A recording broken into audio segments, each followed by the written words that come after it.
Ketua Penerangan UMNO Kedah, Datuk Syaiful Hazizi Zainul Abidin mencabar Bendahari Perikatan Nasional Datuk Seri Muhammad Sanusi Mat Nor untuk mendedahkan jumlah dan senarai penyumbang derma ahli yang diterima PN.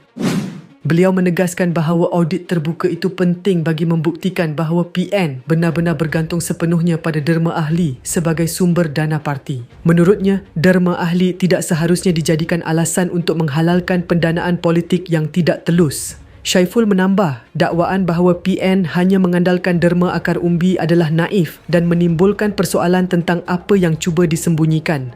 Beliau turut mempersoalkan kempen PAS yang kelihatan mewah dengan billboard mega dan konvoi motosikal besar-besaran serta pakaian seragam anak muda.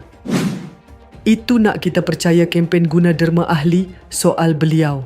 Syaiful mendakwa PAS menerima dana luar dan mencadangkan agar Dr. Marzuki dan Tun Faisal dari Bersatu dapat memberikan penjelasan.